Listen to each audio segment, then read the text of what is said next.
Hi guys! So a few weeks ago I joined the Harry Potter collab hosted by RetroDolls. I went on to my Instagram and asked which house mashup you guys would like to see, and I got lots of answers, but Slitherpuff won out in the end. If you've seen my previous videos, you may know that I did a Ravenpuff student a few months ago, so that's why Ravenpuff wasn't available as an option. If you would like any of these house mashups, they're for sale over on my Redbubble, by the way. I'll put the link in the description box below. I also really didn't want to do another student outfit, so I decided to make this character a Quidditch player. With that in mind, I got a simple shirt and pants pattern from DG Requiem over on Etsy. I'll also put that in the description box down below. I made a long sleeve black t-shirt to go under the Slytherin green jersey, then added two little tails to the bottom with yellow panels on the inside.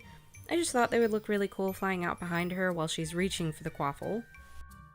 After marking where I want the lines to go in with pencil, I mix up a light yellow, keeping the sample yellow close by. When you paint on clothes like this, put a piece of paper or cardboard inside, both to protect the other side of the fabric and to keep the garment itself taut.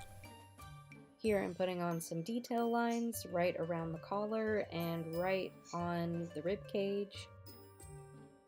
There's one more decorative piece that's right on the stomach, and it kind of looks like it's almost a pocket, but of course it's not going to be a pocket. I don't even think that they have a pocket on the jerseys in the movie or anything like that. It's just some decorative little line work over here. I also put some lines on the tails in the back.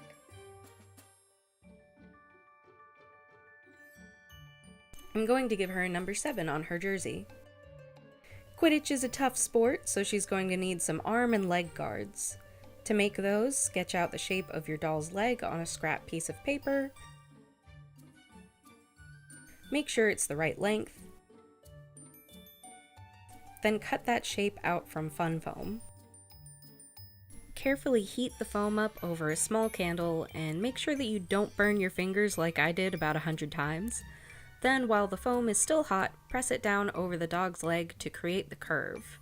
When I was looking up reference images for Quidditch outfits, a lot of the guards had these cool raised details like padded leather or something. I wanted to emulate this look, and the easiest way I could think of was with hot glue. So keeping the lines thin, rim each guard with glue, then add some lines down the middle. Once they were dry, I painted them a dark brown. I wanted the guards to fit onto the doll snugly, but also be removable, so elastic comes to mind. When you're cutting the elastic, make sure you measure with the garments on. You don't want it to be too small once you add the bulk of some fabric. I cut just a little bit less than all the way around so that the elastic will be pulled snug. Next, sew the elastic onto the guard. For added realism, cover the elastic with strips of fabric to hide them. Cut out a centimeter or so more ribbon than you need so the elastic can move freely inside. Then cut little notches into the ends. I'm using super glue to attach the ribbons to the guards, and yes, I got it all over my fingers. Using tweezers and the patience of an eldritch god, spread the notches of the ribbon around the edge of the elastic. It's easier on the first part than on the second part, but if you curse enough, you'll get it in the end. Great! Now do that 3 more times. Any Quidditch player is only as good as their broom, so let's make that next. Start with a stick of some sort. Mine is a chopstick with the end broken off and sanded round. Then get some sort of wiry looking string. This is a bit from a piece of rope that was out in the garage. And pull the strands apart. Get enough to wrap around the base of your broom. Then using some sort of string, tie off the bristles tightly and wrap the excess around a few times to make a little bundle.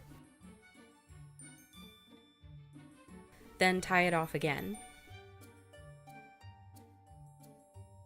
I make a double knot and secured it with a dab of glue.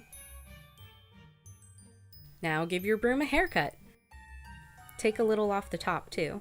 You can leave this as is, but I stained mine with acrylic paint mixed with plenty of water and gave it a coat of MSC to boot. The bristles of the broom were a little too bright, so I painted those too. Soon enough, your broom is finished.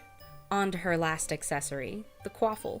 I used some red Fimo clay, but it's possibly not the best material to make this out of. It's a little heavy for her to hold up, but that's all I had on hand, so it'll just have to be a two-handed ball. Quaffles always have these divots on them, maybe so players can hold on to the ball one-handed while flying their brooms. I don't know. Let me know why you think the divots are on there in the comment section. I guess I can put those divots on with my fingers.